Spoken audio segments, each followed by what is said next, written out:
This is the anthem. Here's what you came for. This is the moment. Magic was made for. Come on, let's light up the sky now. You feel the magic happening right now. Hello there. Welcome back to Fan Fatales. Take a ride with us on the Hogwarts Express. Walk down Main Street with our best super pals. And defy gravity as we talk about all things fandom.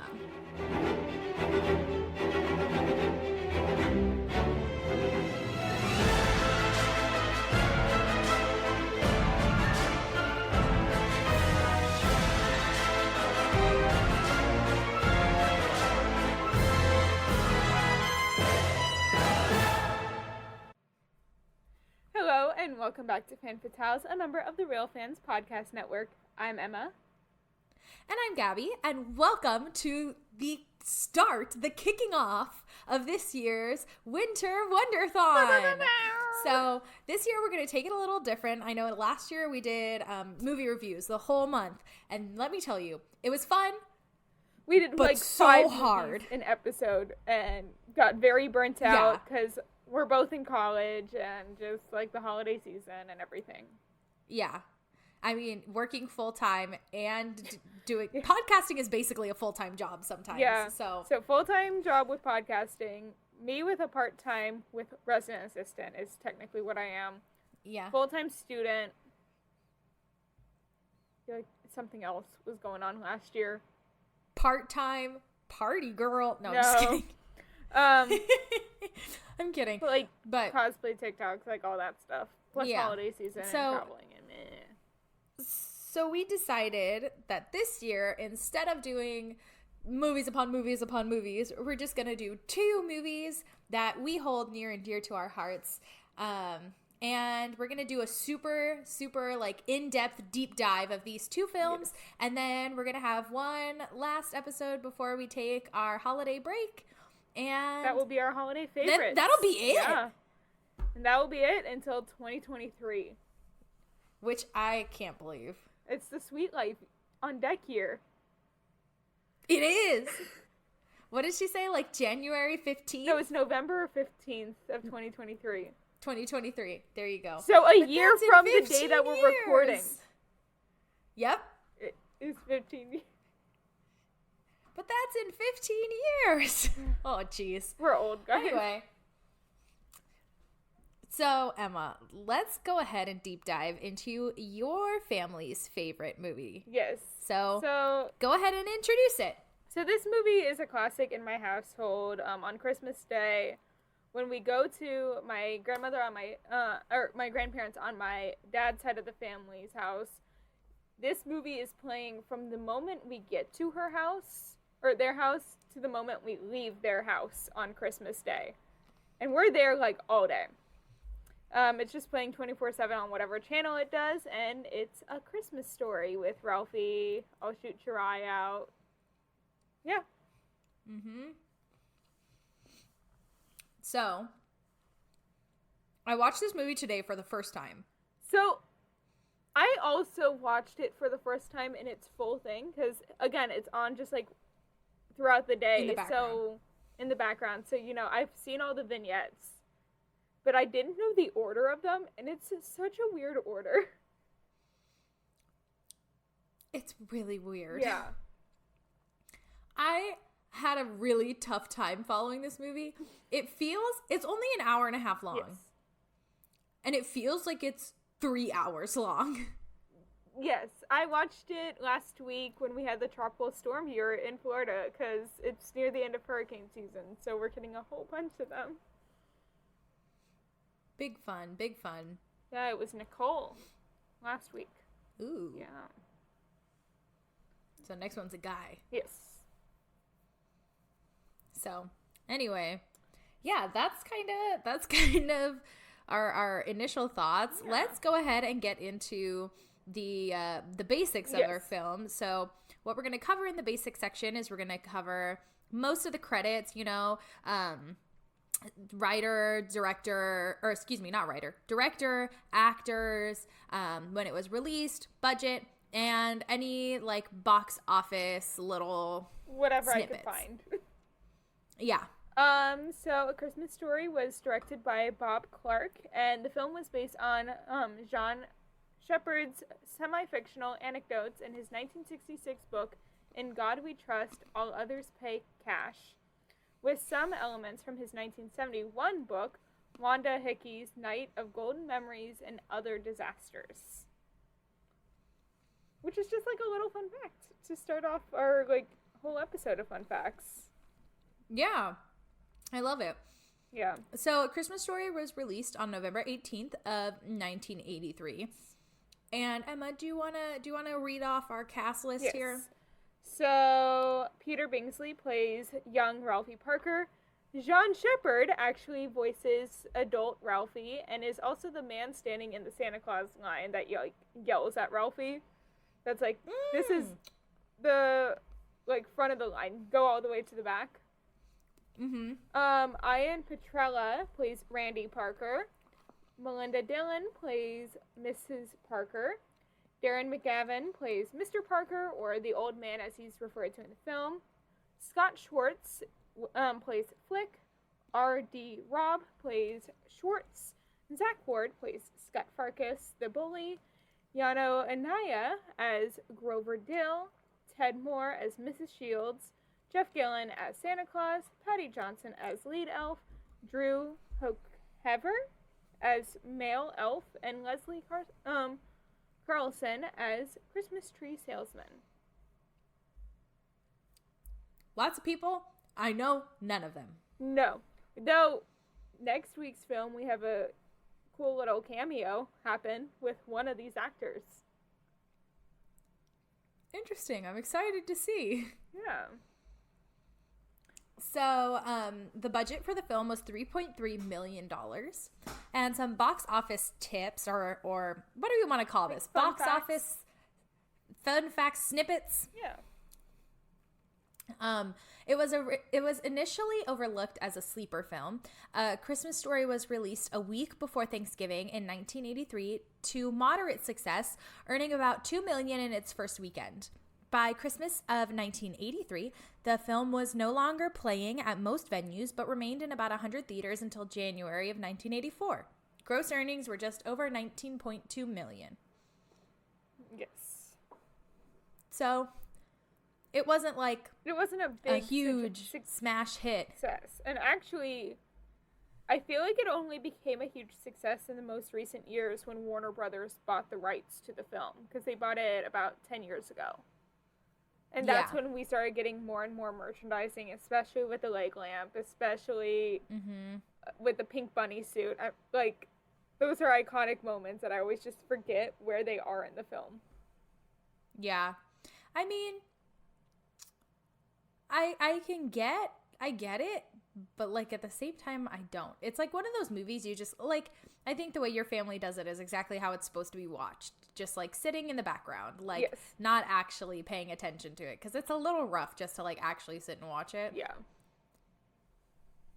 So anyway, let's get into this breakdown. Okay. So yeah, we're going to do plot, and then throughout, whenever we come to a trivia or a goof or whatever, we're going to talk about it. Yeah. So, yeah. Okay. So, shall we get into these To the this plot. breakdown? Yeah. Cool. So, A Christmas Story is set in an indeterminate year of the 1940s. Ralphie Parker is a 9-year-old boy living in the small town of Homan, Indiana. So, here's a little trivia fun fact. The film setting is in a town in Indiana, but was actually filmed in Cleveland, Ohio. To find an American city resembling an Indianan town of the 1940s, director Bob Clark sent his location scouts to 20 cities before they selected Cleveland. Which, Crazy. yeah. Also, I don't think this movie really looks like it takes place in the 40s. There's a lot of, we're going to get into it more and more, but it's very weird on when it takes place. Yeah, because the the clothing looks nothing like the 40s. Exactly. Like, the way they talk, nothing like the 40s. The cars and architecture, okay, fine. But, like, there's so much other stuff that I'm like, this is so not right. Yeah. It looks like, okay, little mini tangent. It reminds me of, you know, in Dirty Dancing, how it's supposed to be, like, the 1960s? Yes. But it looks like they're in the 80s? Yeah. It's that. It looks like that to me. Like, you would never know that it was a 40s movie without watching it. Yeah. And really, it's only the, like, calendar and stuff like that that really dates the film Yeah. to be in the 40s. Yeah. Yeah. But there's, like, weird stuff, like, we'll get into it later on. I can't remember exactly what is, like, weird about it. But, yeah. Lots of stuff is weird about it. Yeah. So, Ralphie's older self narrates his experiences and thoughts through the short weeks before Christmas of his 9th Christmas. And little trivia fun fact, the narrator of the film, John Shepherd, if he sounds familiar to you, that's because he's John, which is the main, like, dad in Disney's Magic Kingdom Carousel of Progress. There's a great, big, beautiful tomorrow. Which, like, I did not know until I heard it, and then I was like, hold up. Yeah. Which is just like, I mean, from the clips I've seen, yeah, it sounds like it. yeah. I didn't know it was him. I mean, clips I've seen of Carousel Yeah. Progress, but yeah. Yeah. Oh, yeah, you guys don't have Carousel. No, we don't. I always forget that. So, as Ralphie, a few friends, and his younger brother Randy look into the display window of a local store, Ralphie has his eyes set on the only thing he wants for Christmas, which is an official Red Ryder Carbine Action 200 shot range model air rifle. Jesus Christ, that's a mouthful. Yes, and he says it so fast in the film. Oh, I know. He just shoots it off. An He's just official like, Red Ryder Carbine Action 200 shot range model air rifle. yeah. Anyway, it's just, whoo. Yeah. And it also has a compass in the stock and, quote, this thing which tells me time. It's a sundial, Yeah. but that's what he says. He says, this thing that tells me time. Yes. So, a little fun fact, actually, due to this film's popularity, the Daisy Rifle Company started producing Red Ryder BB guns for sale during the Christmas season, and it has become one of Daisy's best-selling rifles. Yes. And Red Ryder was kind of supposed to be like the Lone Ranger. I saw that when I was looking up trivia. But later in the movie, the dad asks the mom who the Lone Ranger's nephew's horse is. Yes. I also noticed that, and I was like, hold up. I figured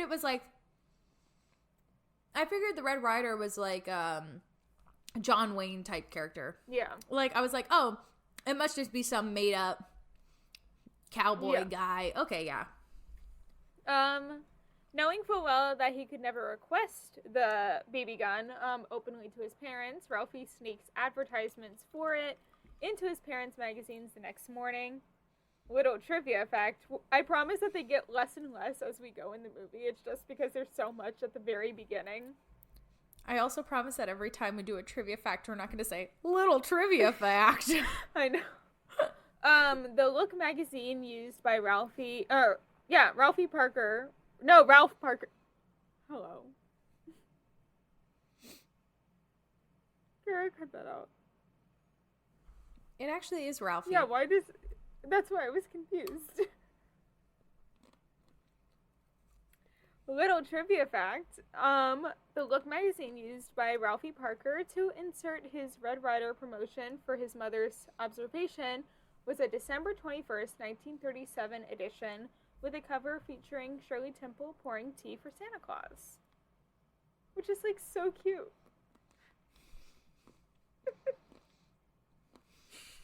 I choose to chew down on Eat at the your worst moment. frozen raspberry chocolate things at the worst moment. I know. Okay. So, at the breakfast table, he fails to bring up the subject in casual conversation. So, the subject of the BB gun. And it was less subtle than he intended. And he accidentally lets slip his desire to his mom, who immediately rejects the idea. And she's like, oh my gosh, no, you'll shoot your eye out. Which is like, that's like the classic iconic phrase, right? Yes. You'll shoot your eye out. In fact, we'll get into like spin-offs and like adaptations later on. There's a musical adaptation of this film, and You'll Shoot Your Eye Out is a huge like tap dance number in that show, and it's sung by the teacher, I'm pretty sure. Oh my gosh. It's an awful musical.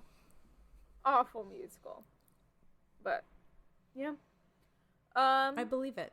Meanwhile, his grouchy father is forced to battle the temperamental house furnace in the basement amid a slur of inaudible curses, and in fact, Darren McGavin, who plays the father, ad-libbed the profane rants while fighting with the furnace, and he said he speaks gibberish the entire time because it was almost impossible for him to ad-lib angry words without using actual profanity, and he did this in order to ensure a PG rating for the film. Which is, like, smart. Yeah, it's smart. And good. Yeah. Also, I mean, I know Ralphie does say, like, at one point, but, like... Not actually, he says fudge. Yeah. That's right, he does say fudge. It's not actual. It's okay, Kara can bleep it out. Yeah. So, while walking through the frozen, snow-covered neighborhood on his way to school, Ralphie meets up with his two friends, Flick and Schwartz, and while Randy lags behind, he's heavily bundled under a thick wool snow jumper that leaves his arms sticking straight up. I was gonna say and legs, but it's not his legs; it's just his arms. Yeah, he's like. So my friend Colby, he's from Illinois. So at dinner the other day, we were talking. And I mentioned this movie and how I had just watched it for the show, and went, Colby, did your mom ever do that to you? And he's like, yes, she did. I'm sure it's a common experience. Yeah. Yeah. So I have a really quick note, like. Yeah. So, they all go into the class and then they go to recess, right? Yes. Which is like a super quick class. It's like 5 minutes before they go to recess. Yes. But anyway, when they're all in class and they have those nasty ass plastic fake teeth thing. Yes. Okay, what the heck kind of coordination? You could never pull that off with a group of children. No. Ages 9 to 10. 8 to maybe? 9. Like 8 to 9. 9 to 10, 8 to 9. Yeah. Who knows? You could never pull No. that off. That's so much coordination. And then the teacher sticks out her hand. Ew! Yeah. Yeah. In her hand? And then That's disgusting. Like the drawer of all the confiscated items, and then there's the other set of like teeth, the ones that are like moving. The chattery Yeah, the teeth. chattery Yeah, the ones that teeth. you set on the table. Yeah. Yeah. I don't know. I What was like, kid that was coordinated disgusting. that? Yeah, exactly. Who, what, no. I could get behind maybe like a group of friends doing it, like 4 kids out of the class, Yeah. or 5, but the whole class, Also, no where way. did they get them all? Yeah, where did they get the money for these? Where did they get them? How did this happen? Who coordinated it? Who handed them out? Like, I don't know, it just bothers me so much. Yeah. So one of the first iconic scenes really in this film, used in merchandising all the time, the flagpole scene. Flick and Schwartz argue over what would happen should someone stick their tongue to a frozen flagpole, engaging in a delicate nuance of phrase during which Schwartz dares Flick to stick his tongue to the pole with a triple dog dare. Which is serious. Yes, which is very serious. And The most serious. he puts his tongue to the pole to find it stuck tight.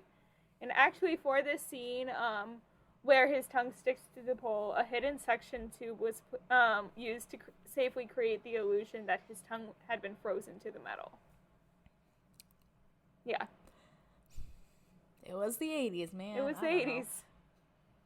I know. Now they'd just be like, They do it like half, or like the Home Alone thing where it's obvious that the car is backing away from the kid yeah, when they stop the car. I know we talked about it last year.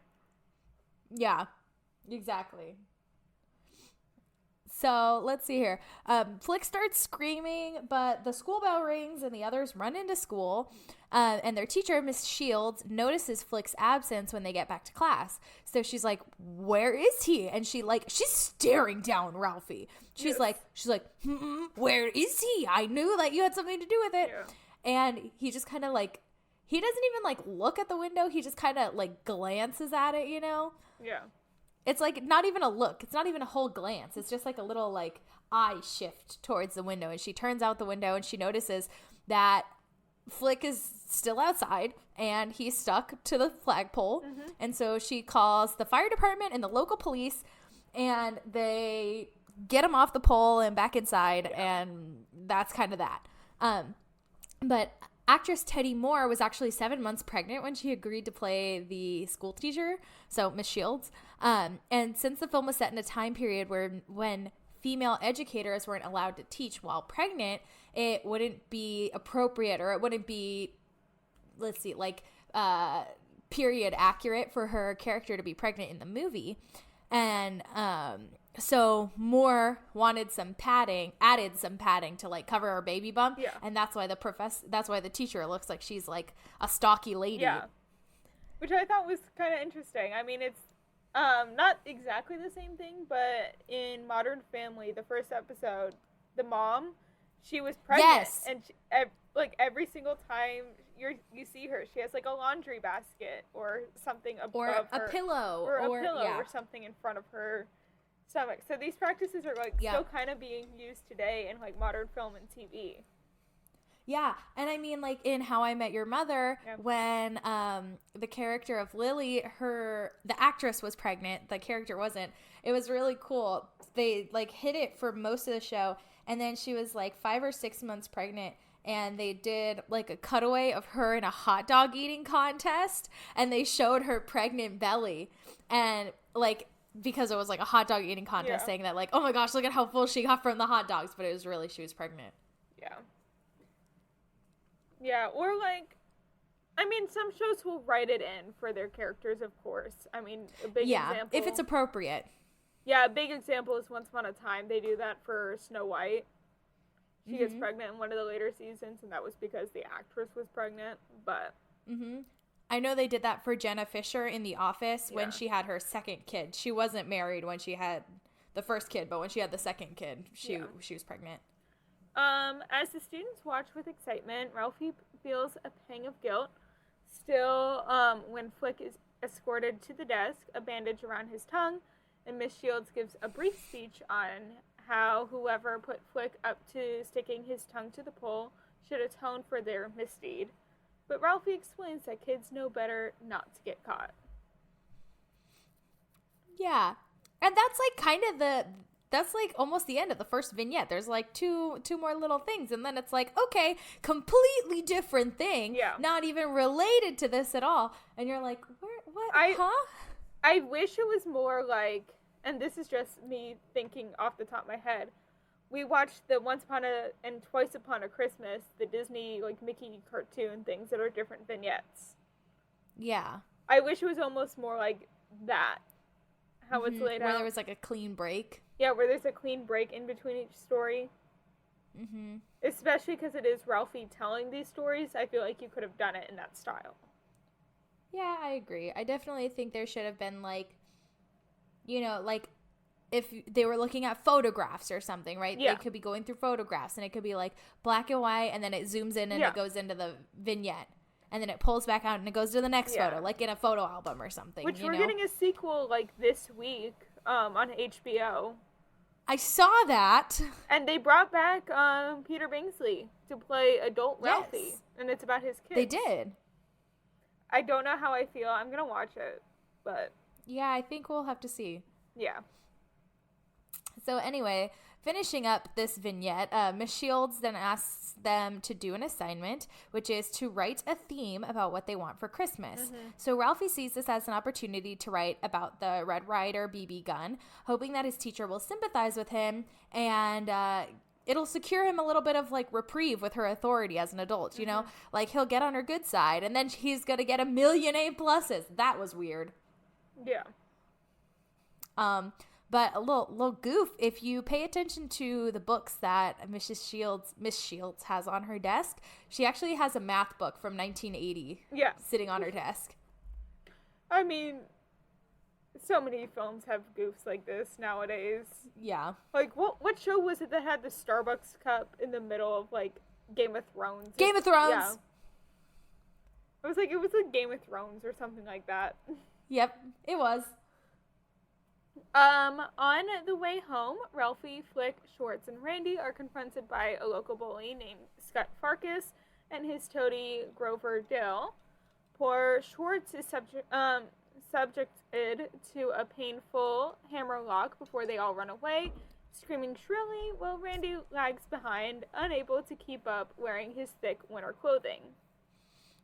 And something I found interesting is there was a lawsuit made by Zach Lord, who plays Scott Farkas in the film. There were two, actually. So, in August of 2011, Zach Lord sued Warner Brothers and Enesco over merchandising for the film after the company authorized a figure resembling his character from the film without his permission. It was revealed that when he signed on to play the character, he didn't receive any merchandising rights because of a mishap with his contract. The lawsuit was dropped in January of 2012 after Warner Brothers revealed that the figurine showed a, quote, generic face, end quote, that has been used on them since 2006, and that statute of limitations had run out. In December 2012, Ward sued Warner Brothers again over his image after attending the annual Christmas Story charity fundraiser convention in Cleveland in November 2010 when a fan handed him a Christmas Story board game, playing cards, and a calendar showing his face. The lawsuit was settled 3 days later. So here's the question. Did Warner Brothers settled so I guess they settled. Yeah, obviously. It was a settlement. Dang. But I thought that was kind of interesting because I know that Robin Williams had like the whole merchandising thing with Disney back when Genie was first being made. He was like, don't use my character for merchandising. Yep. So yeah. Interesting. Thought it was pretty interesting finding out about that. Yeah. So Ralphie then makes it home and he finishes his theme. The teacher keeps calling it a theme. It's really just kind of like a little paper. Yeah. So he finishes his paper just as his father comes home and he's super excited. The dad is shouting excited before being surrounded by the neighbor's dogs because, as mentioned like at the very beginning of the film, the neighbor's dogs only like the dad. Like nobody else, just the dad. And there's 100 of them. Yes. Like there's so many of these freaking dogs. Yes. And they're all like basset hounds for some reason. I wonder don't know. who had the dogs and they were just like, yeah, let's use them. Right? Yes. Sorry, bloodhounds, not basset hounds. Yeah.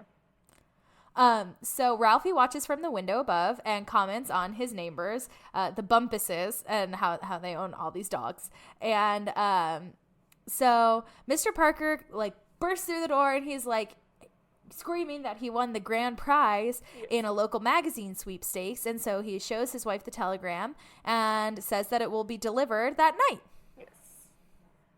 And this is what I'm talking about when this magazine sweepstakes thing, it was like a crossword. Yeah.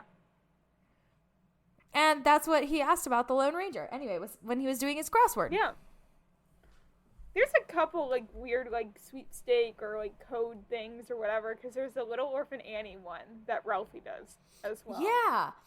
I was like, that's really weird. Yeah. Why Little Orphan Annie? Which that was a real thing. Yeah, I know. Yeah. During dinner that night, Randy displays his typical Yeah, it's Randy. Displays his typical dissent for food and refuses to eat until his mother playfully asks him how pigs eat. Randy dives into his food face first, laughing hysterically while Mr. Parker and Ralphie watch with mild disgust, and I watch with extreme disgust. Oh, me too. I said, this scene is so uncomfortable. Yes. It's absolutely disgusting. Yes. Like, I'm sure as a parent, like, you have to do anything to get your kid to eat if they're not going to eat. And so, like, I can empathize with her as a parent, just trying to do whatever she can to get oh gosh, what's his name? Randy to eat. Mm-hmm. But I couldn't. I'd be like, fine, starve. Yeah. The thing is like, I feel like you could have done like the airplane thing or something else like that. Yeah. Or like anything but that. Yes. Because that's also like, that was just absolutely disgusting. Yeah, it was disgusting. More food ended up on the table than in his mouth. Yeah, and then they get up and go to the box, and it's still all over his face. Yes. Like, that, oh, God. Nope. Big fat nope. And he's, like, snorting and making pig sounds, and the mom's laughing, and I'm like, how is this funny? This is not funny. This is, ugh. Yeah. So anyway, the doorbell then rings and everybody immediately stops. They run to the door where Mr. Parker allows the delivery man to wheel in a large crate, and he opens it with fervor to reveal a lamp that's designed to look like a woman's leg, complete with stocking, high heel shoe, and a shade that looks like a skirt. Yes. Which that's also a song in the musical. It's called A Major Award, and like how they did it in the live version was all these women came out with like the skirt and like fishnet combo. I was just gonna say, this like skirt and fishnet combo is actually a pretty popular Halloween costume. Yeah. Mm-hmm. Yeah. And the major award was based on a real lamp, an illuminated knee-high logo. Yeah. And then I said, so he gets the box and it says fragile on it. He's like, fragile. Yeah, he goes, fragile. Ooh, French. that cracked me up just a little bit. And then I also wrote, poor Miss Parker. Yes. Mrs. Parker, geez, poor thing. She obviously hates it. She's like, this is hideous. Yes. While Mr. Parker gushes over it, Ralphie's mom is clearly uncomfortable, especially when her husband tells her to display it in the front window for the entire neighborhood to see. And this moment actually has a trivia moment and a goof. Director Bob Clark makes a cameo as the director. He's the nosy hillbilly neighbor who sees the lake lamp in the window and approaches the old man, doing the major award. Shucks, I wouldn't have known that. It looks like a lamp. Moment. That's him. That's the director of the film, which draws more attention from the neighborhood. Yeah. Yes. Also, if you notice, director Bob Clark is actually wearing a Miami Dolphins beanie. Yeah. And fun fact here, the Dolphins were not a professional football team until 1965 and didn't play their first game until 1966. So not the 40s. Nope.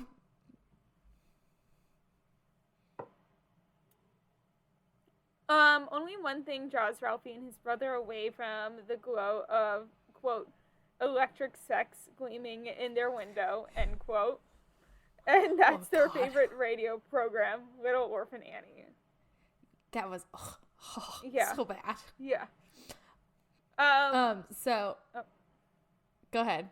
When Ralphie is decoding Annie's secret message in the bathroom, the text case on his writing changes from lowercase to uppercase between shots. So, you can see it with the E in B. It goes from an uppercase E to a lowercase E for the be sure to drink your Ovaltine. Honestly, when that was, the message, I was like, aww. Yeah. I was like, I had a feeling, though. So, anyway, the next day at school, Ralphie hands in his paper, and he has a daydream where his paper's given the best grade in class, in the whole school, in the whole world by his professor, or by his teacher, Miss Shields. I'm so used to saying professor. Same. Because at school. Yeah, same. So anyway, upon arriving home, he checks the mail to see if his package from... Oh, this is a little out of order. Oh, yeah. Sorry, we're jumping real quick. So the school Back to bit the Ovaltine goes... thing. Yeah. So now we're back to... Yeah. I don't even know. The school bit is at the end of the school thing. Like, they get the leg, and then he goes to school, and then he comes back from school. Yes. So this goof, the goof I just said was a little bit later in the film. Yeah, we'll tell you when it comes in. It's after this. So upon arriving home, he checks the mail to see if his long-awaited package from the Little Orphan Annie Secret Society with his secret message decoder pin has arrived, and he listens to the encrypted message on the radio that night and rushes up to the bathroom to decode it because it's the only place you can have privacy. Mm-hmm. But he then realizes that it's just an advertisement for Ovaltine, which, like we mentioned, is the be sure to drink your Ovaltine. Yes. And he's a little disappointed, and he does swear under his breath. Yeah. So, and then, that little bit we just said. Yeah, the little goof. Yep. And then while Little Orphan Annie is sponsored by Ovaltine and Ralphie's first coded message is be sure to drink your Ovaltine, prior to and after making A Christmas Story, Peter Billingsley was the spokesperson for Hershey's chocolate syrup, playing the character Messy Marvin. Yes. Later that night, the furnace blows back smoke into the kitchen again, and the old man rushes down to do battle. Mrs. Parker appears complacent as she strolls into the living room with a watering can before a loud crash is heard. Ralphie watches as his father rushes up the stairs and finds his wife holding his broken lamp. She admits it was an accident before shouting after Mr. Parker claims she was jealous that he won it, that it was the ugliest lamp she'd ever seen.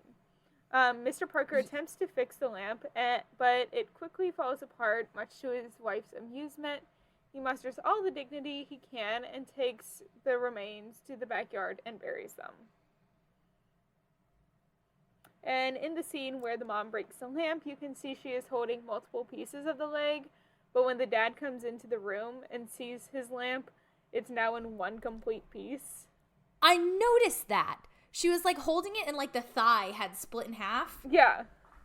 And, the calf was no longer attached to the thigh. And then it came in, and it looks like it just, had slices taken out of it.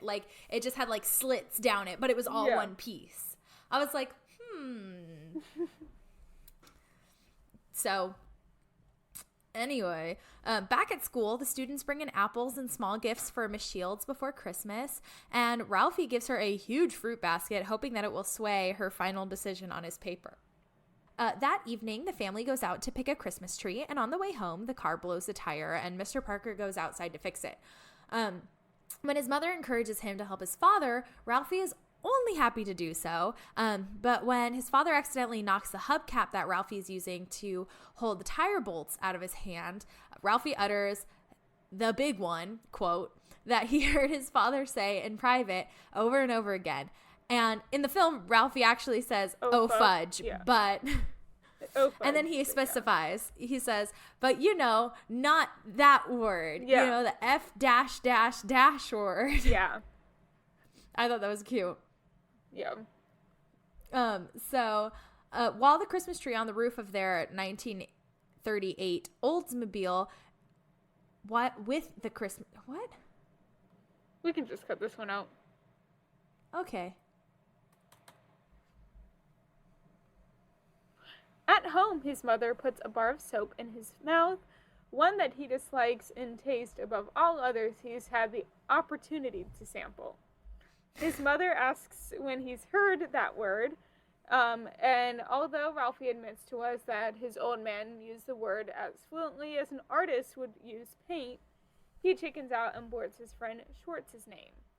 And when Mrs. Parker calls Schwartz's mother and tells her we hear her screaming maniacally and giving Schwartz a sound beating. She sends Ralphie to bed and tries the soap and dislikes the taste. Yeah. I was like, I watched her put it in her mouth and I was like, don't do it. Don't do it. Yeah. Don't do it. And then she did it and I was like, why? Yeah. It's like, oh my gosh.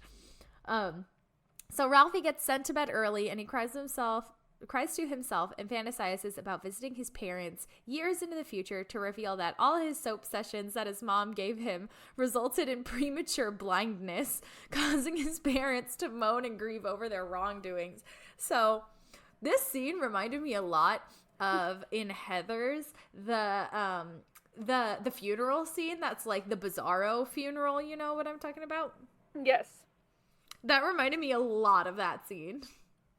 Honestly, yeah. Yeah. At school, Ralphie is handed his paperback from Miss Shields. Oh my gosh, I keep on wanting to do Mrs. instead of Miss. I know, me too. He looks in horror at the large C+ stamped across the top with the phrase, "You'll shoot your eye out." Ralphie spends the rest of the day in class feeling depressed and hopeless that he'll never get the Red Ryder BB gun, and surrounded by happier kids who were all getting what they wanted for Christmas. And little fun fact, Ralphie says that he wanted the Red Ryder BB gun 28 times in the entire film. I believe it. I do too. So on the way home, Ralphie walks alone, and he's suddenly hit in the face with a snowball. He takes his glasses off, and he sees Farkas and Grover approaching him, and he tears up until Scott starts to mock him, which is Farkas. Yeah. And he laughs at him, and so Ralphie, he's like fed up. He's had enough of them, and so he punched. Yeah. Yep, he punches him. Yeah.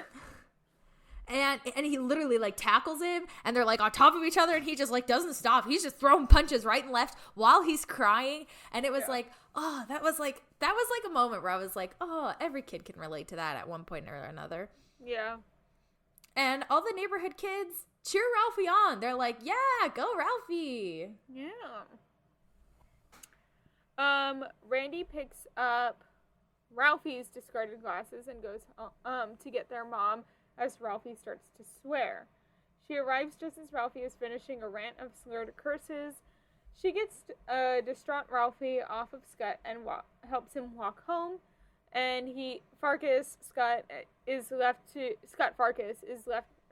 pick himself up with a bloody nose as Flick and Schwartz scoff at him.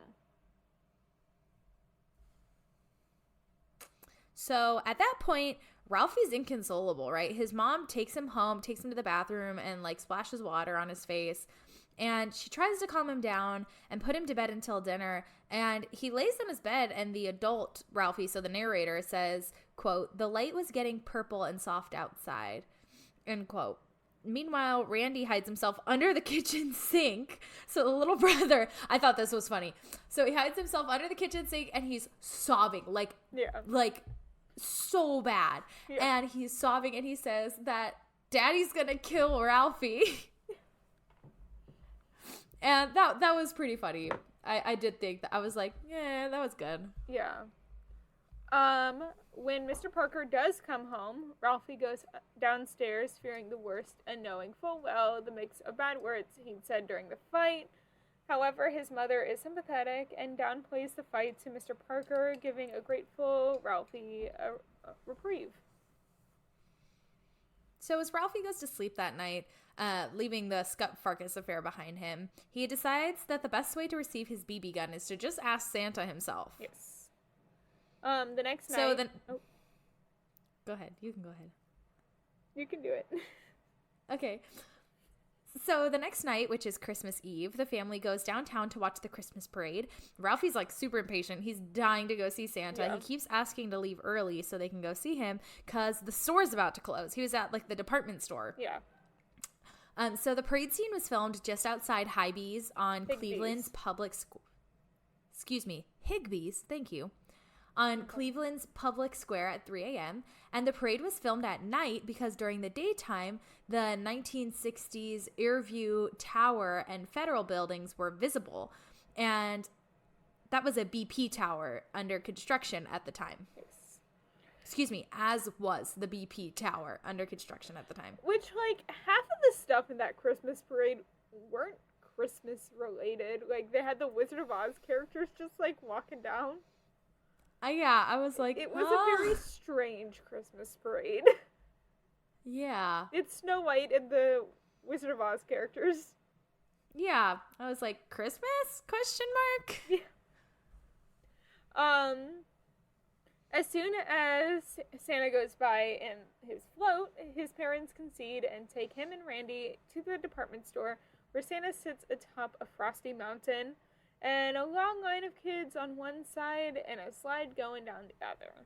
And the department store in the Santa scene is the Higbee's in downtown Cleveland, which became a Dillard's in 1992 and closed on January 7th of 2002, and it is now home to Jack's Casino. That's kind of cool. Yeah. You go to take pictures to be like, oh, look, we visited the place from A Christmas Story. And then you go in and you gamble all your money away. The house that they live in is actually up for, like, sale right now. That's kind of cool. It's probably hundreds of dollars, like hundreds of millions. I don't think so. Those, like, movie houses usually get overpriced. No. Yeah. Did you not see That's the so whole thing much with money. Here, let's see. The Christmas Story house. For sale. Listing.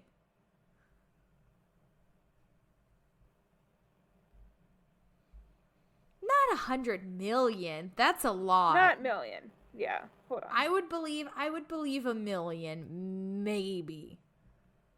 In Cleveland, Ohio, I don't know. Who wants to move to Ohio? Okay, so right now it's a museum. So I'm not really being able to find the exact price. So I don't think it actually Nope, is up here for it is. sale then. 130 a median selling price of 136,000. That's it?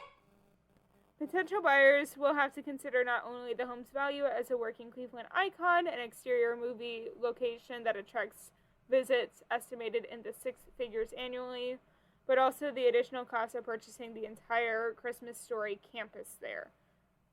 So it looks like they have to buy more. Oh, so what's included is the museum, gift shop, rental property, and parking lot used for the museum employees. So you really can't live there. You're just buying the museum. Oh, that's lame. That's stupid. Yeah. Okay. Lame. So Ralphie's parents let him take Randy while they go off on their own, and they get stuck at the end of a very, very, very long line. Yes. And with a Santa enthusiast who is nicknamed Goggles to awkwardly contend with.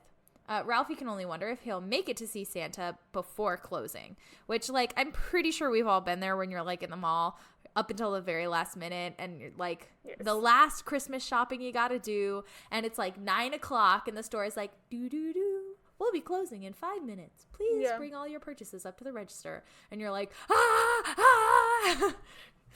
Yeah. I've done that. When I worked at the mall, actually, it was very stressful. I really haven't been like that at the mall. But also my mall back home is kind of crap, so we go to the, like, nicer ones in downtown Orlando usually. It's like an outing. You gotta, like, plan it when you guys are gonna go to the mall. Yes. We don't go to we the have local so mall. many malls here. It's like, which one do I need to go to today? Yeah. Do I need to go to the Apple Store? Then I need to go to Fashion Valley or UTC or this other one. Yeah. Like, there's so many options. Yeah, I usually So- do, like, I think Mall at Millennia or the Florida Mall, one of those two. So as we mentioned before, Gene Shepard, you know, the voice of adult Ralphie, he's the man at the beginning of the line. We already kind of mentioned that, but this is where it would be. Yes. And his, Oh, and the woman behind him is actually his wife. Yeah. When they finally make it to the top, Goggles sits on Santa's lap and immediately starts screaming before being put on the slide. Randy follows suit, and Ralphie is escorted by an irritable helper elf to sit on Santa's lap. In shock himself by Santa's intimidating face, Ralphie is unable to tell Santa exactly what he wants. Santa suggests a football, to which Ralphie numbly agrees, which I have a creepy Santa picture. It's my mom and aunt. Let me find it. It's like one of those that my family has sent to like those like terrible Christmas party or like Christmas pictures things. Like on Facebook? Yeah, it's always my mom's Facebook picture for the month of December. I love it. Trying to see if I can find it fast. Hold on. Let me just go to my mother's Facebook. There you go. It is a creepy Santa. I can't wait to see. So, there's my mother, there's my aunt, and then Santa. That is so terrible. That really is super creepy. Your mom's not wrong. Yeah, my aunt is the crying baby in this. Yeah. We've sent it to those, like, awful, like, Christmas picture, or, like, family Christmas pictures sites before, and it came in second place one time. Wow. Yeah, that's pretty bad. Yeah. So, Ralphie comes to his senses just as he's about to go down the slide, and that's where we get that the image where he's, like, leaning with his arms up. Yeah, like this. And he's like struggling to get back to the top and blurt out what he really wants. He gives his best smile, but Santa just repeats what Ralphie fears. You know, he says, "You'll shoot your eye out, kid." Yes. And then he puts his boot in Ralphie's face and pushes him down the slide. Yes. Which is like, see, this is where my problem is with this movie. It's like, why would an adult do that to a child? You're Santa Claus. So it's like, you gotta imagine that there's some kind of, like Ralphie's sort of like an unreliable narrator, like he's telling it from his perspective, and like maybe this stuff didn't really happen in this way. Most definitely. Yeah. But this moment is actually, so I've watched the trailer for the sequel that comes out like this week. And they're like, his kids are like getting into the line for Santa, and he's like, "Don't get a shoe in the face." And his wife goes, "What?" Yeah.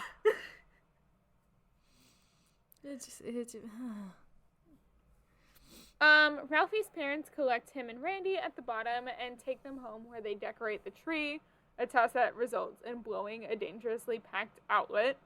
And the boys are then ushered quickly upstairs to bed. And the next morning, Ralphie wakes up to see that fresh snow has fallen overnight, and goes downstairs eagerly with his brother, who claims that everything is in sight is his.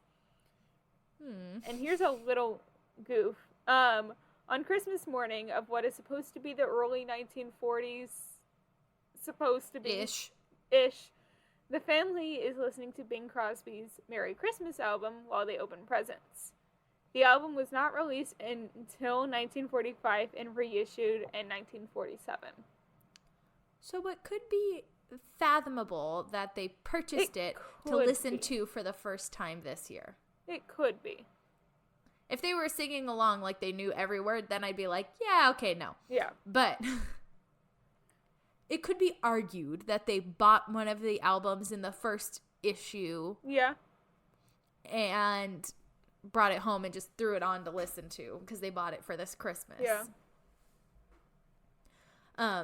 So their parents follow suit and unwrap presents with frantic excitement. And according to the cast interviews, when Ralphie's wearing his pink bunny suit in disgust, the old man's line, "He looks like a deranged Easter bunny," was actually ad-libbed by Darren McGavin, which, like, honestly... It's, like, one of the funniest moments in this movie. And the mom's like, he does not, don't say that. That's like the most relatable part of the whole movie is dad being like, oh my gosh, that looks so dumb. And mom being like, no, it's not. You appreciate that. It's a gift given with love. Yeah. And you're like, okay. When all is said and done and Randy lies sleeping amid the wrappings with his toy Zeppelin as Ralphie sits on the couch with his parents, his father asks if he got everything he wanted that year before pointing out a mysterious package behind the desk. Ralphie goes to unwrap it and finds what he thought he'd never get, the Red Ryder BB gun. His father chuckles as he fills it with BB pellets and asks to try it out. Which little fun fact that I forgot to write in our notes. Every adult that Ralphie asks for it says you'll shoot your eye out, and the only adult in his life that he didn't think to ask was his father. Was his dad. Who buys it for him. Yep. So, Mr. Parker explains to his wife that he had one when he was 8 years old, and though he still worries she still worries Ralph will hurt himself, he runs outside and sets up his metal target board while his dad drools over the Christmas turkey that his mom's making. Yes. Ralphie takes aim, fires, and falls back, the pellet having bounced off the target and hitting him on the cheek, knocking his glasses off. Fearful for a second that he actually did shoot his eye out, the half-blind Ralphie collects himself and looks for his glasses, but accidentally steps on them, breaking them. Yeah. So now he's like panicking. Yes. And he tries to think of a way to explain the accident to his mom. And he decides that an icicle falling off the garage would have to work. So he fakes some tears and he goes to his mom and she takes him to the bathroom upstairs and washes his face off with a damp cloth. And though Ralphie is ecstatic his plan worked, she gives him a pair of old glasses to use. Yes. Meanwhile, the Bumpus's street bloodhounds get into the house and run rampant through the kitchen, eating all of the turkey. Mr. Parker chases the dogs out, yelling at the top of his lungs, and Mrs. Parker sobs as her work of Christmas dinner is ruined. Which my family has something to relate to. My grandmother accidentally, burned the turkey or whatever on Christmas Eve one year, so we went to 2J's, the Jewish deli, because that was the only place open on Christmas Eve. Of course. We didn't do Chinese restaurant like they do. We did the Jewish deli. Yeah. Well, the family actually, so they do go to a Chinese restaurant, and they listen to the waiters attempting to sing Christmas carols before the main course with its head still intact. Yeah, it's a turkey, but the head's still on. It's a duck, I thought. Oh, duck? I thought he said turkey. But it looks like a duck. It does not look like a turkey. It doesn't. I could have sworn he said something about Chinese turkey. So I think the joke is it might be a duck. It's actually a duck, but he's calling it Chinese turkey. Okay, that makes a lot more sense. So, the owner casually takes out a butcher knife and just chops the head off while the whole family claps, and then they just start to eat it. They're, not even fazed by the fact he just, cleaved Except this for duck's the mother. head. Yeah. Which, when they filmed the scene in the Chinese restaurant, Melinda Dillon was purposely given the wrong script, and everyone was in on it. So she had no idea the duck would still have its head on, and the first time she saw it was when they were filming. And her reactions during the entire sequence were not scripted, which is what the director was going for.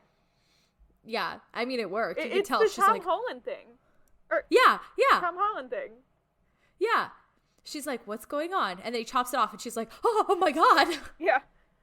And that's kind of it. Yeah, and then he goes to bed with the Red Ryder held close, the best Christmas gift he ever received. And that's the end of the movie. Yeah. Let's get Which into it ends on a high note. It's very nice. It really does. The rest of it is just kind of like, what? Yeah. So, kind of some, after the release fun facts that I felt needed to be mentioned.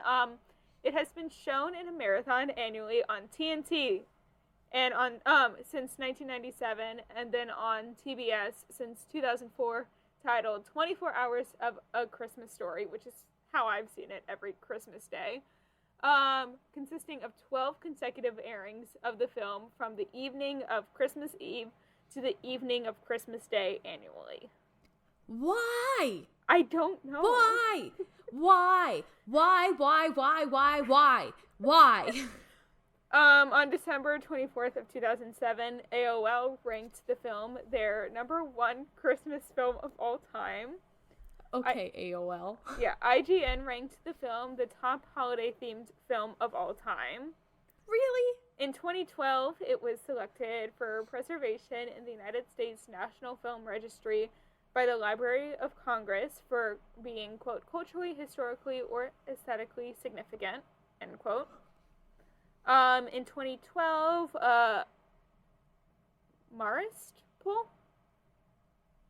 named the film the favorite holiday film in the U.S. And then finally, in 2019, a poll commissioned by Tubi TV and conducted by OnePoll also ranks the film best holiday movie ever. Come on, there are so many other...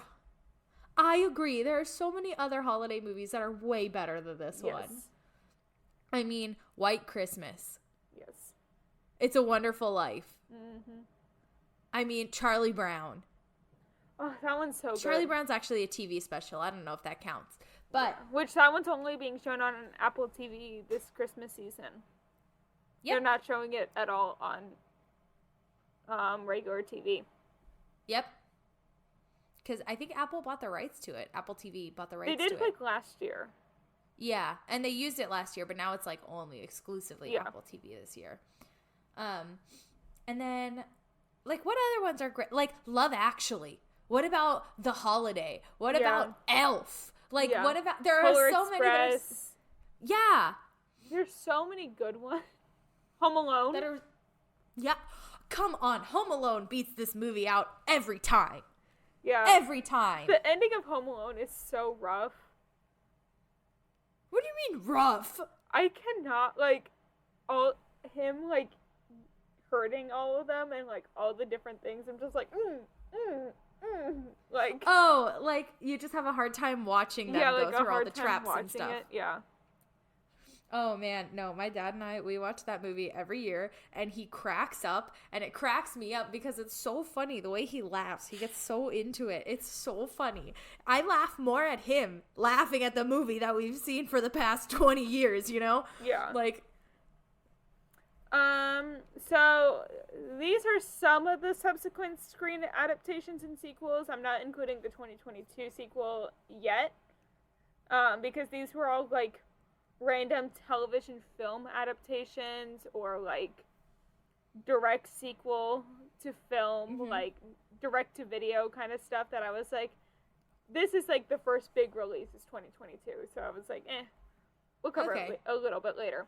The PBS series American Playhouse produced 2 subsequent television film adaptations featuring the same characters, along with Shepard narrating the star-crossed romance of Josephine Kaznowski and Ollie Hop Noodle's Haven of Bliss. The latter of these was set in the early 1950s with a now teenaged Ralphie and his friends and family. Shepard had previously created The Phantom of the Open Hearth and The Great American 4th of July and Other Disasters for the same network. Okay. Yikes. A theatrical sequel involving Ralphie and his family titled It Runs in the Family was made in 1994, with the exceptions of Mrs. Shield and John Shepard. It features an entirely different cast, and it received a limited release before being retitled My Summer Story for home video and television release. And then, finally, A Christmas Story 2 is a direct sequel to the film, which ignores the references and events of My Summer Story, and was released direct-to-video in 2012 and directed by Brian Levant, and it was filmed in New Westminster, British Columbia, Canada. Okay, so you know, like, this going back and forth of canonical, non-canonical. It's the Halloween thing. That's exactly what I was going to say. It reminds me a lot of the Halloween thing. Yes. Also, like, Human Centipede. Yeah. So there were 2 different stage adaptations. In 2000, a stage play adaptation of A Christmas Story was written by Philip Grecian. And then in November of 2012 was the year of A Christmas Story. I guess. They did the direct-to-video thing, and A Christmas Story, the musical, based on the film, opened on Broadway. It was Pasek and Paul? Yeah, music and lyrics by them. And Joseph Robinette book, and the musical opened to positive reviews. The run ended in December 30th of 2012. It was only meant to be a limited run because it is A Christmas Story, so they weren't going to do it running until June. Yeah, that makes sense. And the musical was directed by John Rando with choreography by Warren Carlyle and featured Dan Lorsha as Gene Shepard, so the narrator. And the musical actually received Tony Award nominations for Best Musical, Best Book of a Musical, and Best Original Score written for the musical, for the theater. Stop. The musical was then adapted for television as the 3-hour A Christmas Story Live. I remember that. On the Fox network in the United States on December 17th of 2017. I remember that. Yeah. Reviews were mixed. On Rotten Tomatoes, the production received a 46% rating based on 13 critics' reviews. Oh, God. It's a bad musical. It's very bad. Like, every major moment that you can think of has its own song, pretty much. It's bad. Let's just leave it at that. It's bad. It's just bad. Just don't. Yes. So it's like, I think you know what I think it's perfect for? Youth theater. I think so too. Kind of like the film for next like week's Elf musical. Yeah. Yes. It's written for youth theater. That's who needs to do it. Like young kids who need a happy, peppy Christmas one to do. That's what they need to do. Yes. So, A Christmas Story Christmas is an upcoming American Christmas comedy film directed by Clay Caddis from a script by Nick Schenk, who is also one of the executive producers. It's produced by Peter Billingsley, so young Ralphie, and Vince Vaughn, along with legendaries Cal Boiter and Jay Ashfelter, Mark Toberoff, and Erwin Zwilling. And it is intended to be a legacy sequel to the 1983 film A Christmas Story, so they're getting rid of the direct-to-video sequel again. Thank God. Yes. Billingsley will reprise this role as Ralphie Parker alongside Ian Petrella, Scott Schwartz, Artie Robb, and Zach Ward, returning as Randy Parker, Flick, Schwartz, and Scott Farkas, respectively. Additionally, Aaron Hayes, River Drosh, and Juliana Lane play Ralph's wife, and kids with Julie Haggerty acting in the role of Mrs. Parker. A Christmas Story Christmas is being released in the United States on November 17th of 2022 on HBOMax by Warner Brothers Pictures. So literally Thursday of the week we're recording this. Mm-hmm. And the premise... We got this one in early this time. What? We got this one in early this time. Yeah. Hey. And the premise of the film is 30 years after the events of A Christmas Story, placing the story in about the 1970s, Ralphie returns to his former home in Indiana with his wife and children and reunites with his old friends. His mother, now widowed after the passing of the old man, convinces Ralphie to give his family the kind of magical Christmas the old man always did.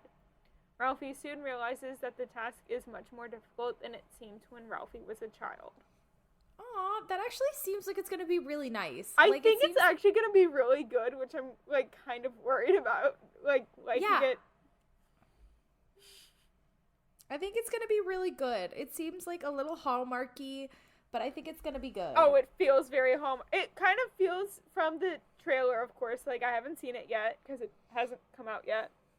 Yeah. But it kind of feels like the poking fun that Hocus Pocus 2 did at the original. Where they were like, because they do the like, oh, make sure Santa doesn't hit you in the face, or like, whatever. Shoot your eye out. Yeah, and stuff like that. Yeah. That are like callbacks to the original film. Which I think is the kind of sequel this movie needs. Same. Hocus Pocus did not need that kind of sequel. No. Plus, there wasn't that many, like, crossover characters. In this one, it's like the original characters. Yeah. They're coming back. It's the characters from the first film. Yeah. And they're the ones who are experiencing it. That's what I like about it. So I think I'm interested to see how it is. to see. Let's figure it out. Yeah. Yeah. And so I think that we'll definitely have to watch this Thursday, and we'll report back. Yeah. So, Kara, do you wanna tell us our little report? So, okay. I would just like to start off by saying I liked this movie so much more than the original. So much more. It was so good. So good. I don't want to start at the ending, so let's just like kind of go in from the beginning.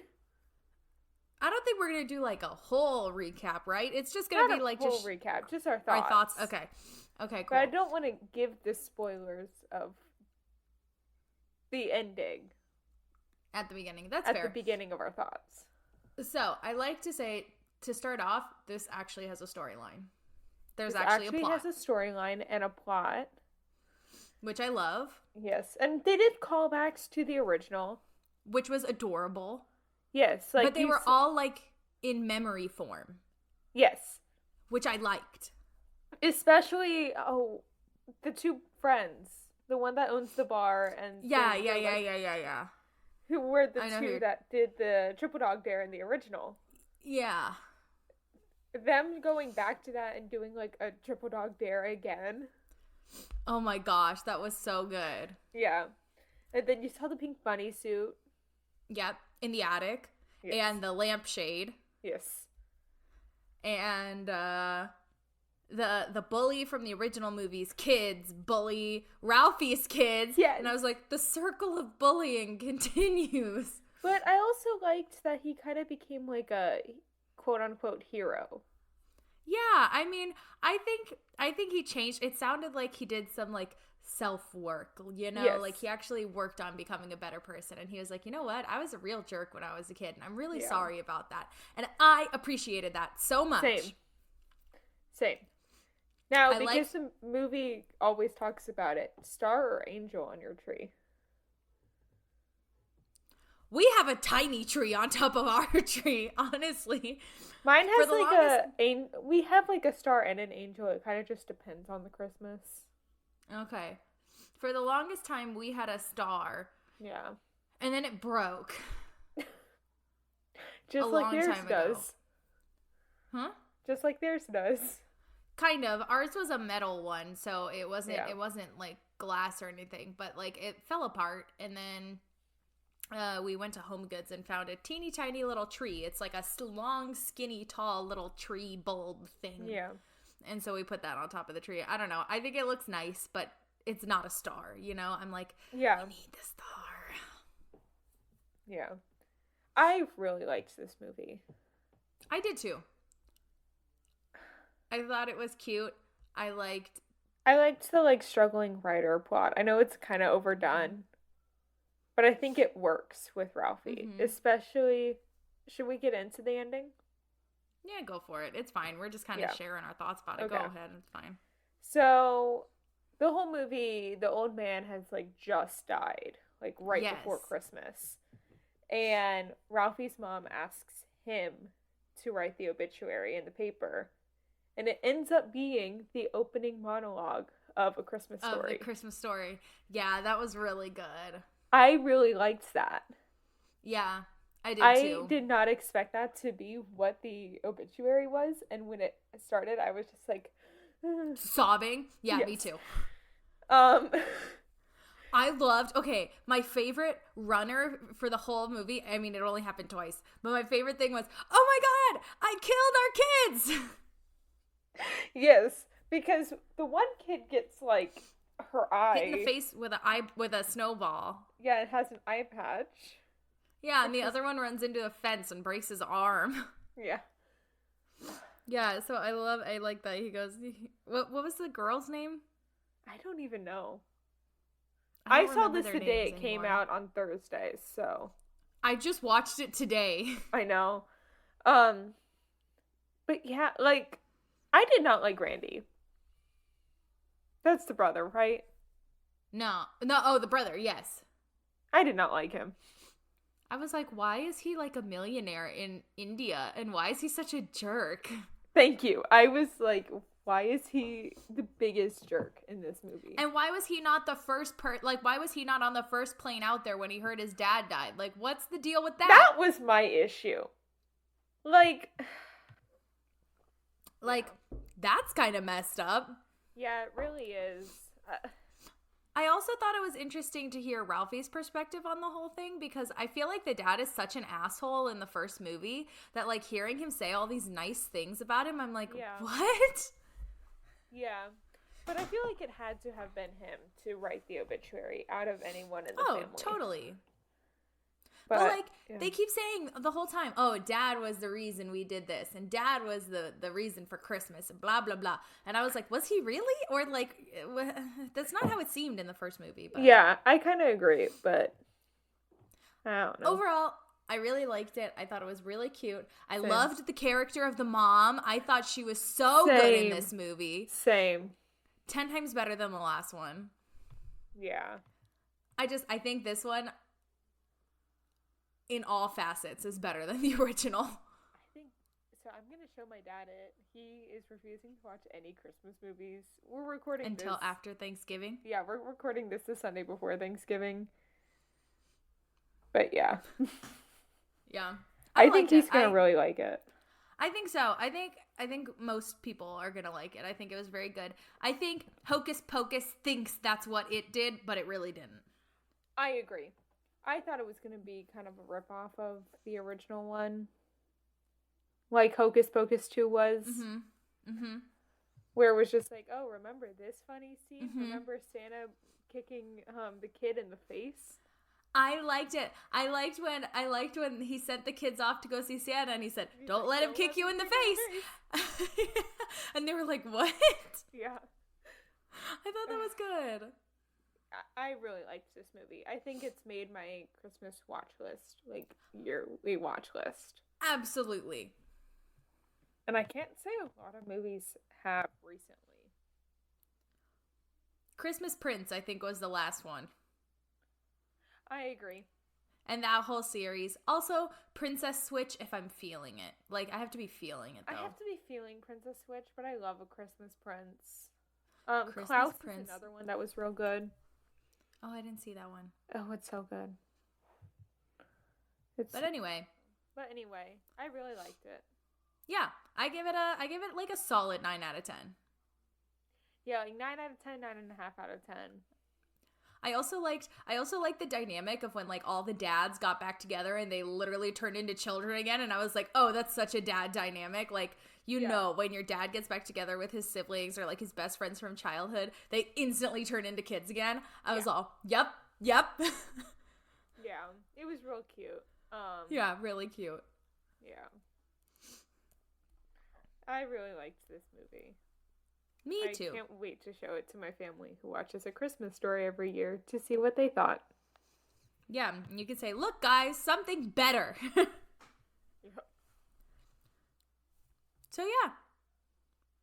I don't know what's next, but let's take it back in time, us. Yeah. Well, I mean, they seem to know what they're talking about. Yeah, they really do. They're great. Yeah. Doing great. Wow. Voices, Amazing. Gorgeous. Yes. Wow. I especially love that one bit. You know the that bit. one bit. Yeah. Yeah. That one bit. No, we really have no idea what we just said. We're gonna record that few days from now, a little bit from now. So, with that being said, I think we've wrapped up A Christmas Story in a gorgeous little bow. Yes. And it's sitting under the tree to be unwrapped next year. Yeah. Or Never again. Maybe we rip the bow off. Maybe we Maybe I we don't even do know. a different Christmas movie next year. Like Yeah, we'll definitely do a different one. like the other one I was thinking about doing. Do you remember which other one I was thinking about doing? No. Muppet Christmas Carol. Oh, yes. Okay, yeah, we'll do that one next year. Yeah. So, shall we get into this fandom news? Sure. Cool. So, an Indiana Jones series is in development at Disney Plus. It's currently unclear if the series will be a prequel or a spin-off, but it's coming. Keep your eyes peeled. Yes. Making history for the show, London's Wicked will have both full-time leads played by actors of color simultaneously for the first time. Lucy St. Louis will be Glinda the Good Witch, and Alexia Kadim will return as Elphaba. Very nice. You go, ladies. Yes, go, ladies. The Fierce Warrior M'Baku has debuted at Adventures Campus to teach, quote, the way of Jabari, end quote, with a special appearance from the new Black Panther. Yes. The Broadway arrival of Bob Fosse's Dancin' will return to Broadway beginning performances in March.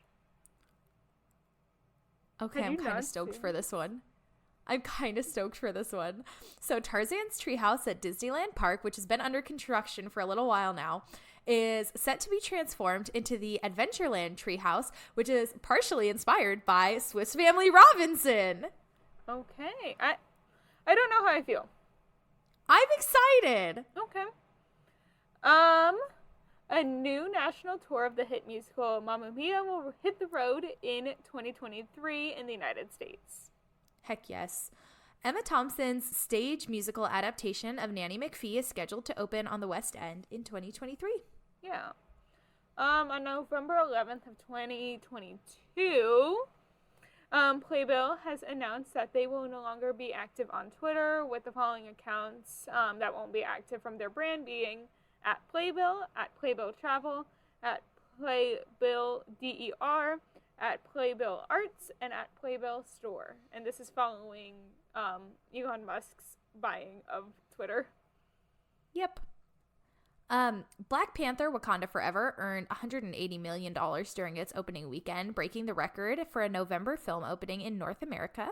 Previously, the bar was set at $158 million in 2013, with The Hunger Games catching fire.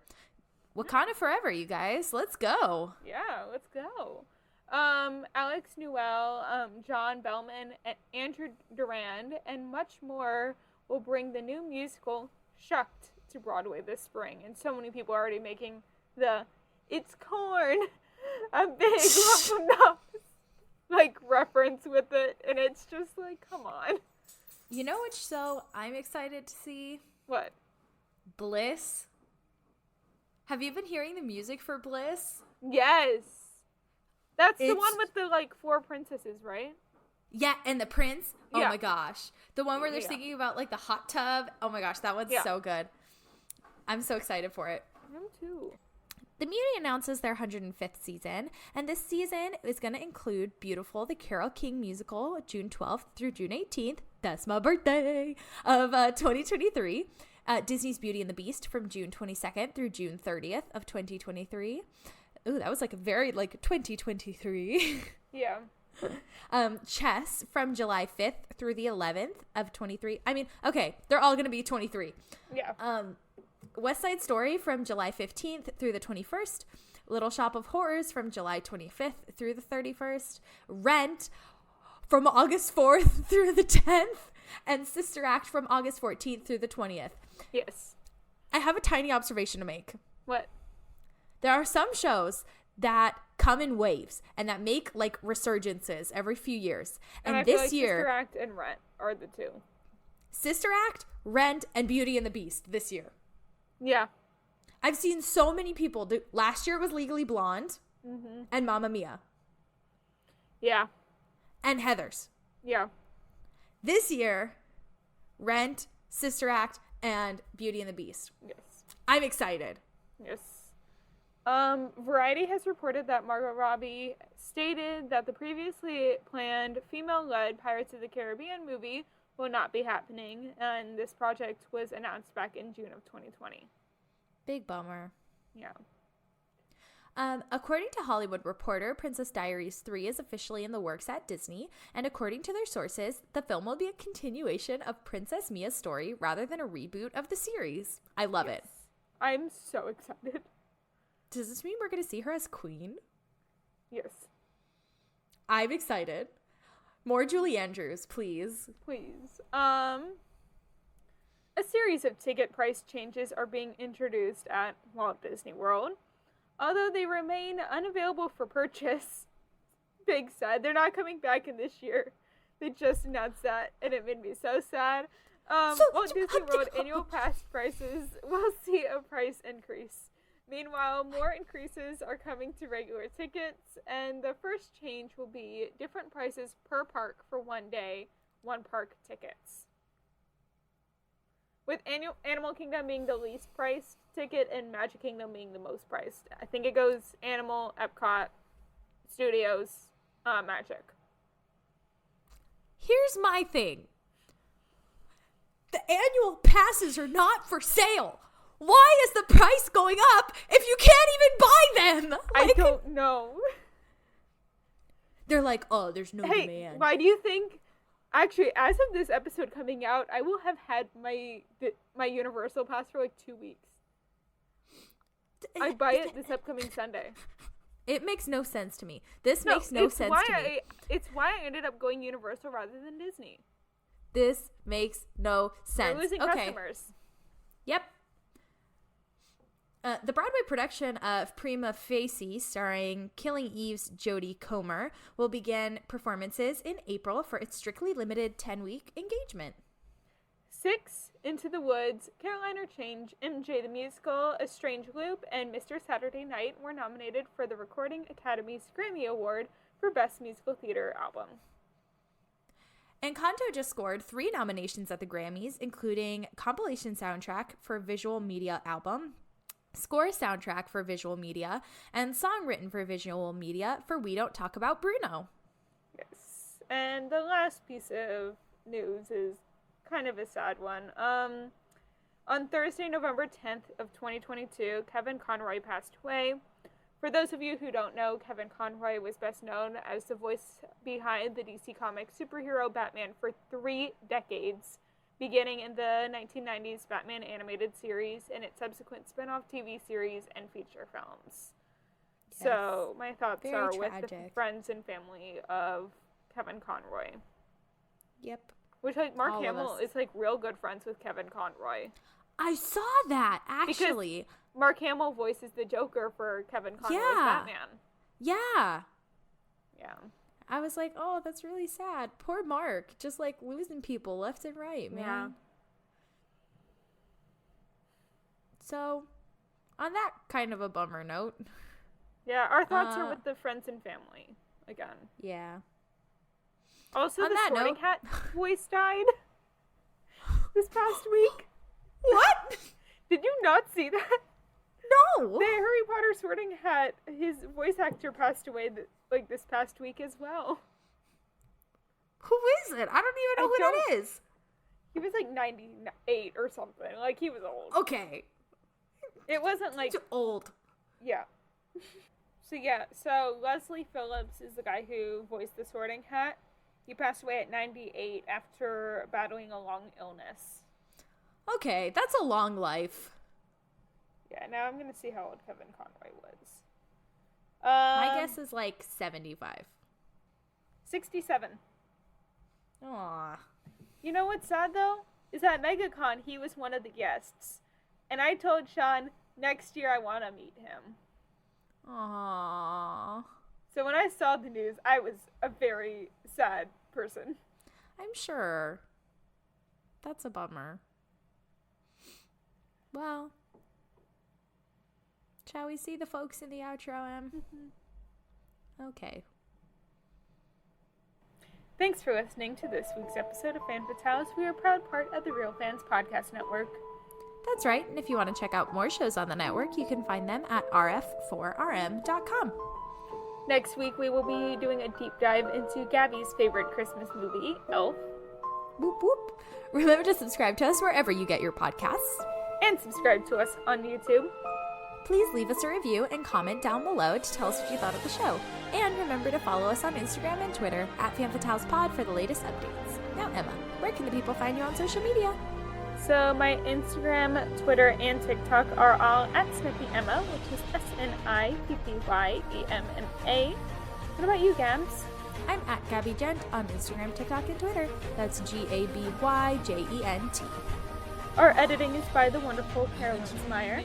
And as always, thanks for tuning in. Bye. Bye. The views expressed in this episode do not reflect the brand or company they're about.